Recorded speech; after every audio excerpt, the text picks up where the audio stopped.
All right. Hi, everyone. Welcome to the NHCC Legal Roundtable. Today, we're going to be talking about understanding the current state of banking in the cannabis industry. And happy Hispanic Heritage Month to everyone. This month is all about empowering Hispanics, and specifically for us, as empowering Hispanics in the cannabis industry. Hopefully helping out today with some banking questions, answering some of those. My name is Jericho Perez. I'm a board of director with NHCC. Right. Hi, everyone. Welcome to the NHCC. I'm getting some weird feedback. Sahar, are you hearing that? I think we're good now. I heard you repeat the stream repeat you. So yeah. Okay. I think we're good now. Sorry about that, everyone. But like I was saying, I'm on the board of directors at NHCC and chair the legal committee here. And part of what we do every quarter is these roundtables. Here today with Sahar Yunusazian. She's going to be discussing some of the cannabis banking questions you may have, trying to answer those. I had our national licensing group over here in Denver, working throughout the country, helping clients new to markets and additionally clients that have been in the market for a while get licensed and expand their business. Sahar's a partner in our California office. She's also the chair of our banking group. She's an expert on banking in the cannabis industry. Really excited to be chatting with her about this today. And I think we can go ahead and jump in, Sahar. So I want to start with you discussing generally the current state of banking in the cannabis industry. This has always been a struggle for cannabis operators, right? And we're making progress, but it's slow progress. So what's your take on the current state? Thanks, Jericho. So currently, I would say that the state of cannabis banking is in one of the better places that it's been in the last decade or so, I would say. That doesn't mean that it's in a good place. It just means it's better than before.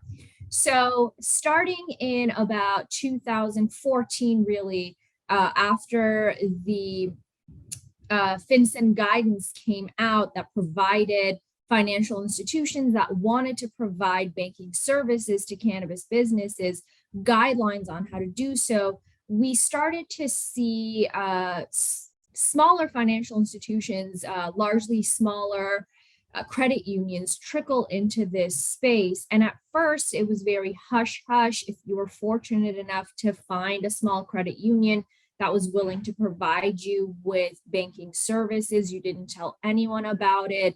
They would literally have you sign confidentiality agreements to not disclose who they were.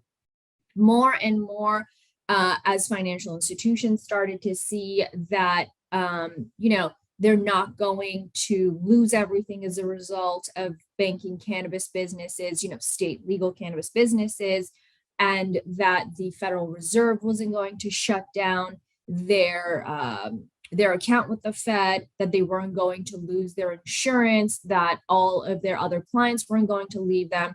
We saw more and more financial institutions coming into this space, some that cover more than just, a neighborhood, multi-state institutions. And so right now, I would say most folks in the cannabis space, whether they're plant touching or ancillary, should be able to find a financial institution that's willing to provide them at least with depository services.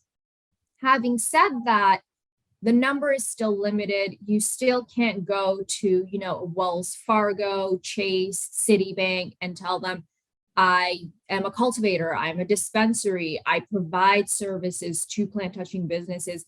Can I have a business account? They will just tell you absolutely flat out no. If you do try to hide the nature of what you're doing and bank with those larger banks, they will find it and shut you down. So at this point, we have enough financial institutions in this space doing so publicly enough that it's easier than it has been before to find a bank account. I will say that the fees for banking cannabis still continue to be a little bit or a lot bit, depending on your financial institution, higher than for a non-cannabis entity. Sure. So that's a good general layout. So what would you say to someone who says, where do I start?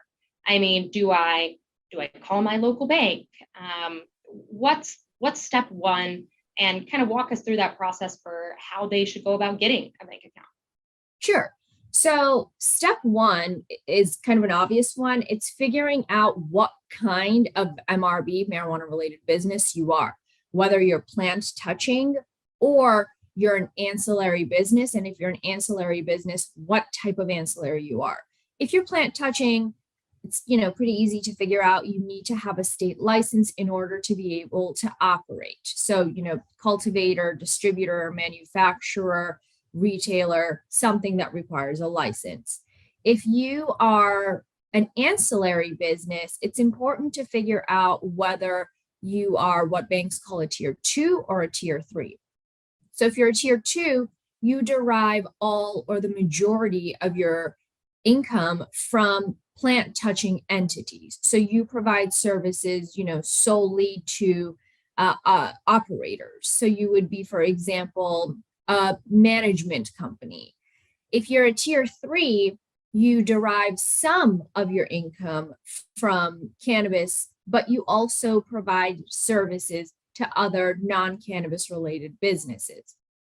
Generally, it's easier and cheaper to be able to get a bank account for a tier 3 where your services and your income is diversified with both cannabis and non-cannabis.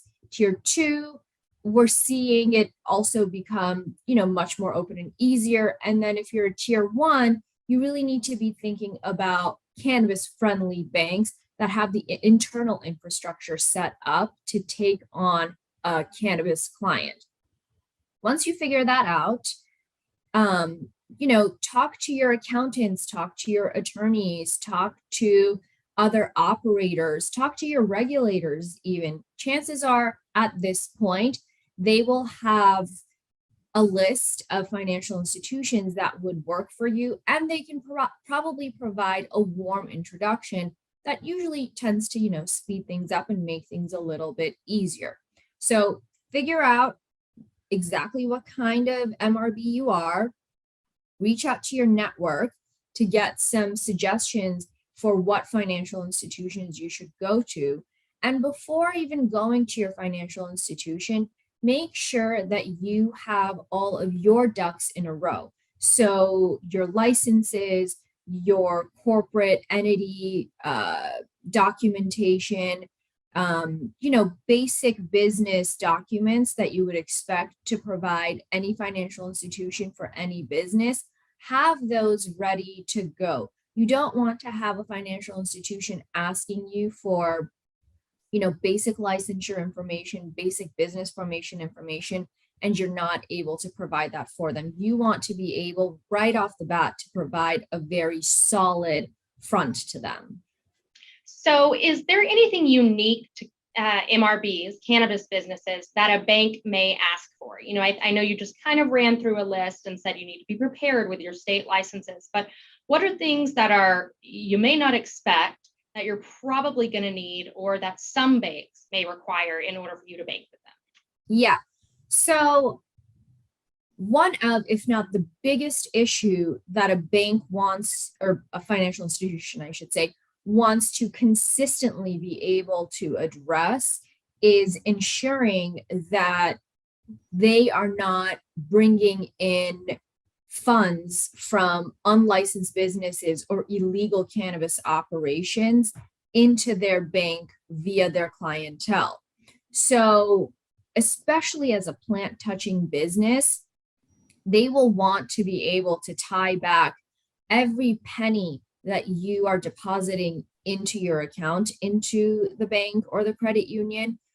They want to be able to tie that to state legal cannabis sales. So whether that's figuring out a way to API into, say, your metric or, track and trace account, whether it's getting reports from the track and trace account, I would say that that's one of the more cannabis specific things, sources of information that financial institutions tend to want. And, cannabis is still illegal on the federal level. Financial institutions are still taking a risk, albeit hopefully smaller and smaller every day, they're still taking a risk by taking on cannabis clients. And so they really have a pretty wide berth to be able to ask for various information. I would be very responsive to whatever information requests they have. As odd as it may sound, they're really just trying to make sure that they're essentially not a part of laundering illegally obtained funds. Right. So for some of our newer operators out there, or those who are hoping to enter the industry soon, at what point should you start looking into banking? Should you wait until after you've begun operations? Maybe you're just using your personal account. Should you do it as a step one when you're starting business planning? We work with a lot of clients that are new to the industry. We'll take Mississippi, for example, hoping to get licensed by the state. They're not licensed yet, but they're taking a lot of investment, right, in order to start up this business and apply to the state. So what step is banking in that process? I may be a little bit biased because banking is so near and dear to my heart.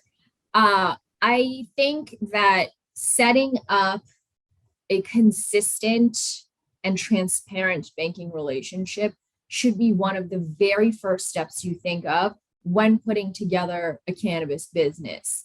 Even if you've submitted your application, but you don't yet have your license, approach a financial institution that is cannabis friendly.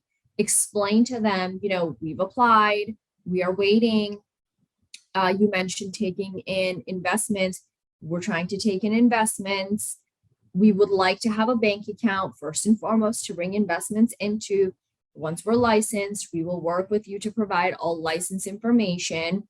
And usually, especially in a state like Mississippi, for example, which is really getting off the ground with respect to its licensure program, the financial institutions there will be understanding and they will work with you. They will appreciate you approaching them from an early stage so that they can really grow your account with you. Then you going to them and saying, I have $5 million coming in about a week. How quickly can you set up my account for me? Which usually it's just not a possibility. When you're taking in investments, you want to make sure that you're putting them into the right entity. So, let's say you're doing a friends and family round and your friends and your family are all wanting to pitch in and do that initial round for you, which is how we see a lot of entrepreneurs in the cannabis space and outside of it start their funding. You want to put that money where it's supposed to go. They're not investing in you personally, they're investing in the business. It's very important that those funds go into a bank account tied to the business. I would very highly advise against, putting them into your account until you have an account for the business and then just kind of moving them over. We want to see consistency in operations, and banking relationships, solid ones, are a very important part of setting up and continuing that consistency. Right. And, I think an interesting point is just like banks are so concerned with making sure that any money that's being deposited into their financial institution is coming from legal sources. Banking can also be an important part of getting licensed, right? It seems like regulators are very, very interested in ensuring that you're engaging in compliant banking, and then you being able to track those same concerns, the source of funds, all of those things through your compliant banking, right? That's right. So one of the issues that was really problematic when we started to see the emergence of cannabis banking, a little bit less so now, was legacy cash, which is money that had just been sitting there, whether in cash form or in an incorrect bank account from operations due to the fact that an operator couldn't get a bank account previously. Entering that money into the banking system can be very difficult because at the end of the day, it's not exactly easy and reliable to be able to figure out what the source of those funds were. You don't want to turn your investments into legacy cash. That's why it's important to take the investment, put it into the correct bank account. As far as regulators go, especially now that we're seeing more of an opening of cannabis banking, it doesn't look good when you tell a regulator, I just can't find a bank that will take my money. I just cannot find a bank that's willing to bank me.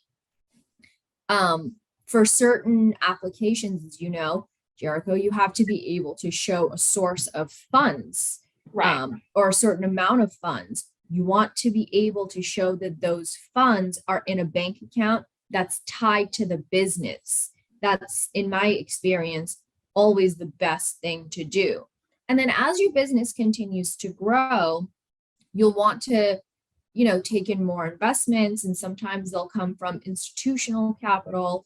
And institutional money is going to always want to see solid banking relationships. They want to know that the money that they're going to be providing is going directly into an account that's tied solely with the business into which they're investing. If you bring on an institutional investor and they do their due diligence and they absolutely fall in love with your business, and then you tell them you're going to need to wire the money to, X, Y, and Z account, but we use that account for the business, even though it's not in the business's name, 99.9% of the time, that institutional capital is just going to kind of, walk away. So with respect to not just your internal compliance, but your growth, continuing to be able to take in investments and, not getting onto the radar of your regulators in a bad way, banking is, I think, extremely important to all of those aspects. Absolutely. So sometimes we get questions from newer operators asking, I didn't tell my bank that I was a marijuana business. I've been banking with them. What's going to happen when they find out? So that's a difficult one.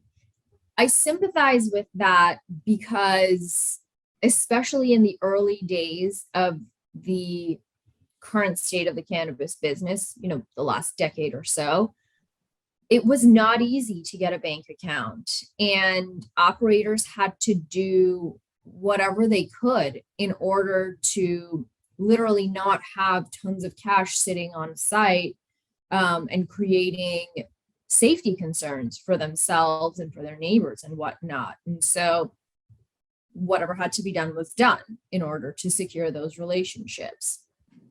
Nowadays, again, there's really no need to lie to a financial institution.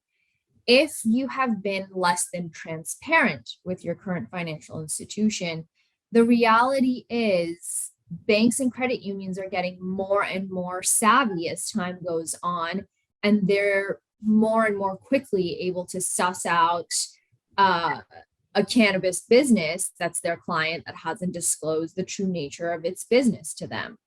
So whether it's in a month, 6 months, sometimes even a year, chances are your bank will shut down your account. They will give you, X number of days, usually a short period of time by which your account will be gone.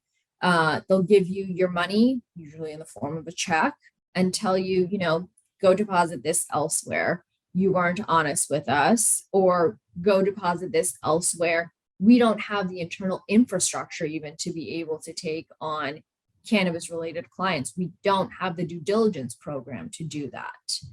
So realistically, be ready for an account closure.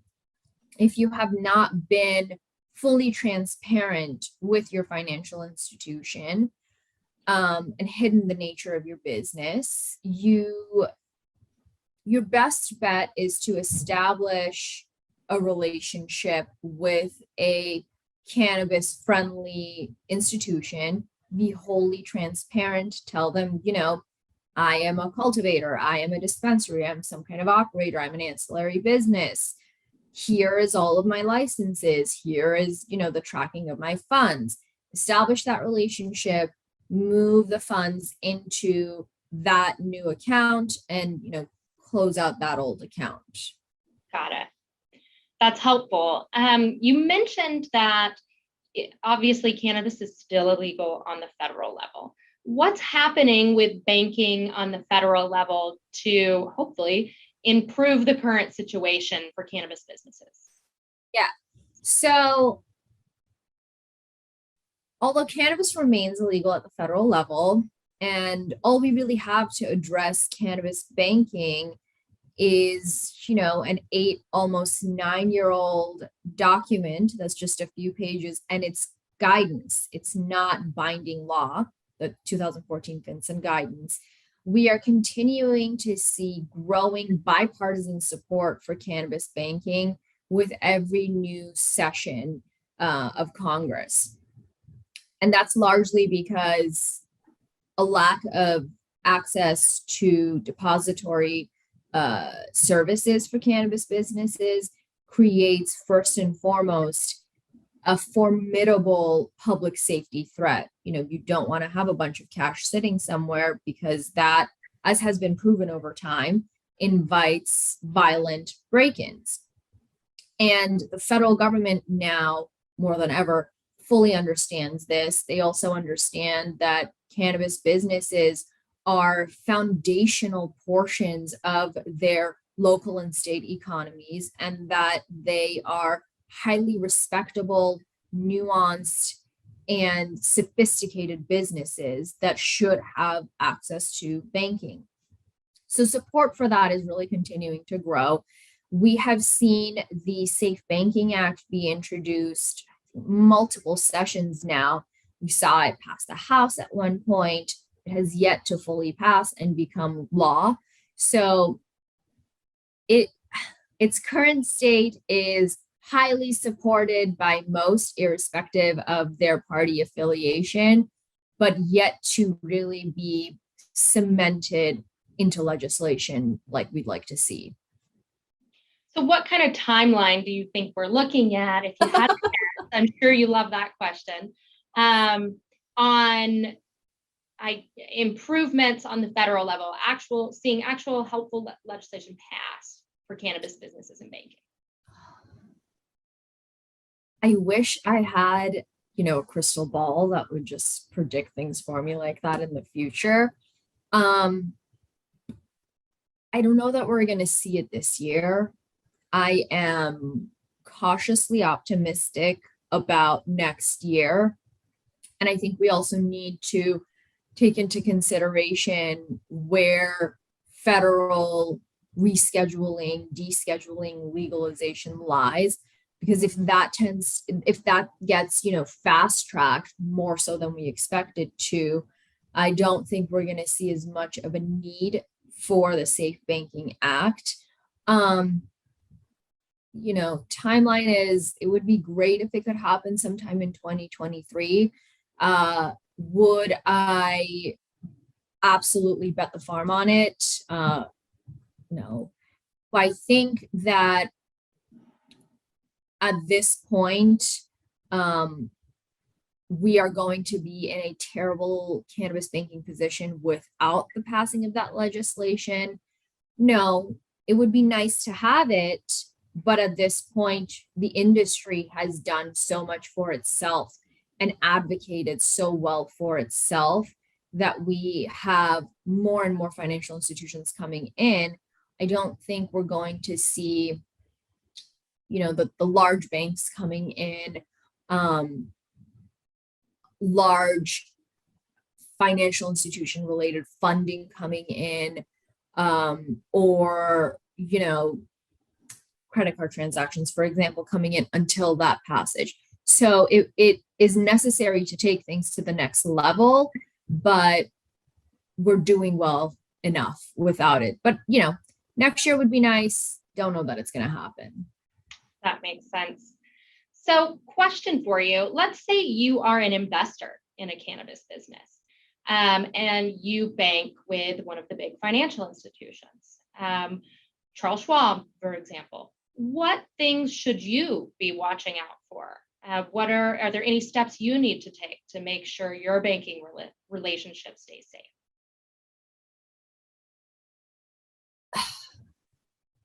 Large financial institutions that tend to be tied to more sophisticated investors are still very wary of taking on any cannabis related funds. So if, Joe's Pot Shop is going to be writing you distributions for your investment or is going to be repaying a loan that you've provided directly into that Charles Schwab account, I would suggest you set up an account with a cannabis friendly institution and take your returns, take your repayments and whatnot into that institution. Just because you don't want to set up unnecessary alarms for your previously well-established bank that does not want to touch cannabis funds. The reality is, usually with larger investments, especially, you will have an investment vehicle or something like that that then receives funds either from a parent company of the cannabis business that you're investing in, or something usually other than the specific licensee itself. But, do right by your financial institution and don't bring funds as an investor, don't bring funds into the financial institution that the financial institution does not want to have in there or is just not equipped to be able to process in there. Right. No, that's good advice. Talking about banking, we've discussed how there was this issue where, especially in the past, early in the last decade, companies were collecting all of this cash because they could only take cash payments, right? That was sort of the first step issue. What are you seeing as far as cash alternative payment methods at this point? Okay.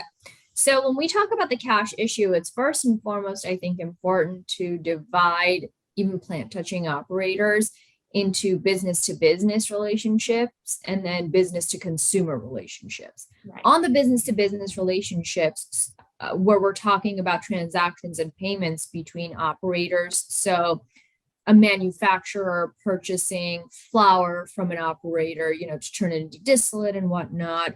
A retailer purchasing products from a distributor, cultivator, manufacturer. Now that we're seeing a growth in depository institutions that are willing to take on cannabis clients, the cash issue there is less dire than it used to be because those businesses are able to pay each other via checks or ACH or wire and whatnot.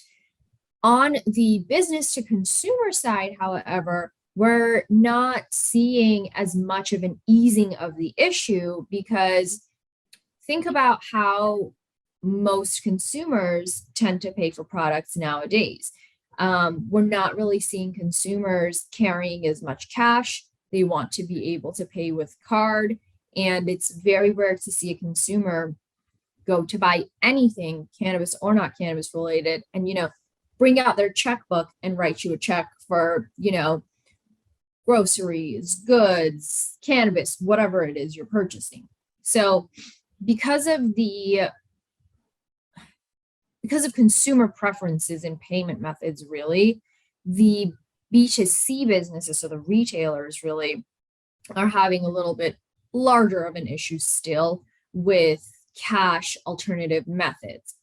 Now, to preface all of this, currently, Visa, MasterCard, American Express have expressed that they do not want their rails to be used for any cannabis-related transactions. That word related is very important because even if the payments are not for cannabis goods immediately, if the payments are to fund cannabis purchases, it's still something that the big operating networks do not want on their rails. Now, there are processors that have come in throughout the years and said, we have the perfect solution. We've made it completely legal for you as a retailer, as a dispensary, to be able to take credit cards, no problem, no questions.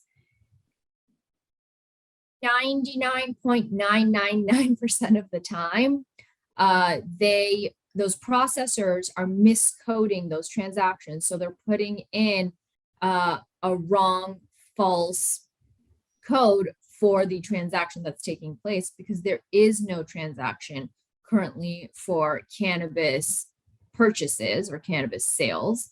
Right. And what tends to happen is that processor will get shut down, and you as the store, but also as the owner of the store who is on the application for processing, will get blacklisted. So it'll be very difficult, if not impossible, for you to access any kind of credit card processing, irrespective of the business you're in the future.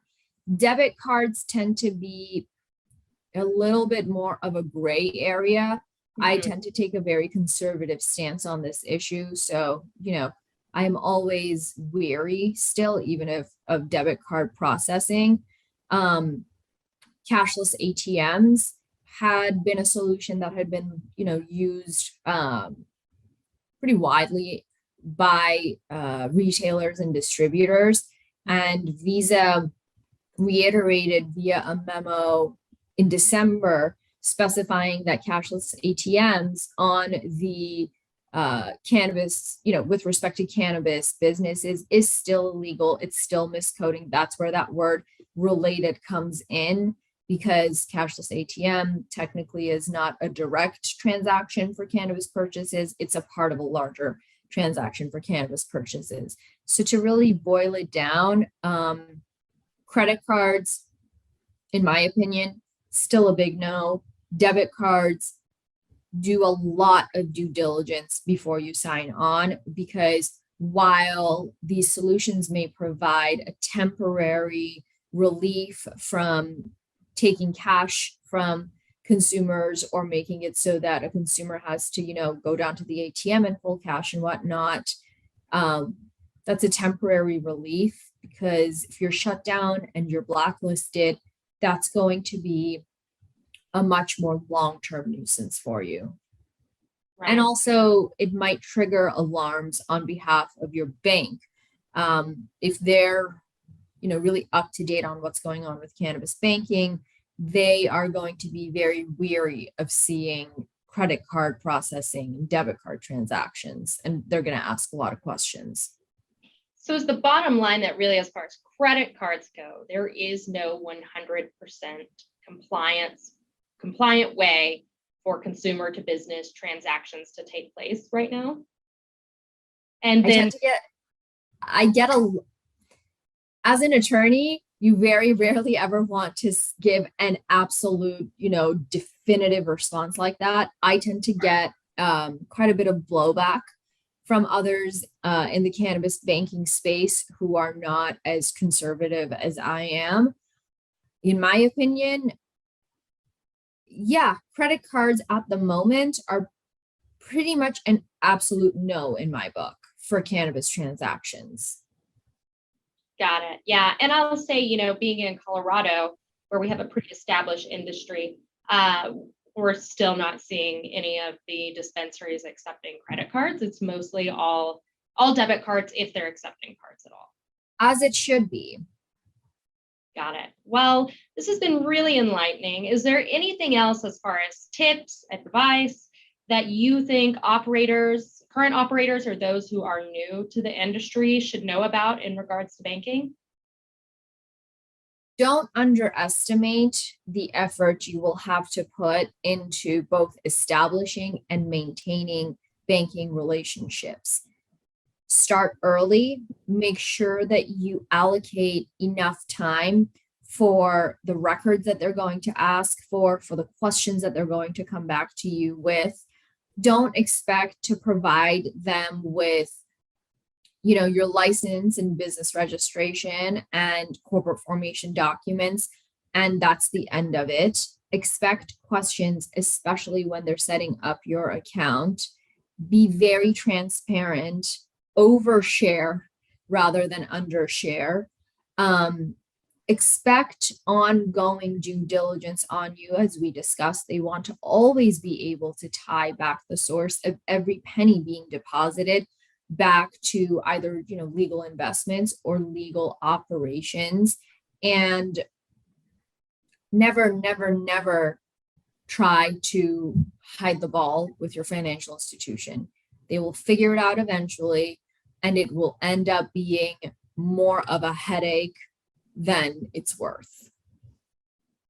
Definitely. And it sounds like, depending on what sort of resources you have, it may be a good idea to bring in assistance for all of those things, whether it be a CPA, an attorney.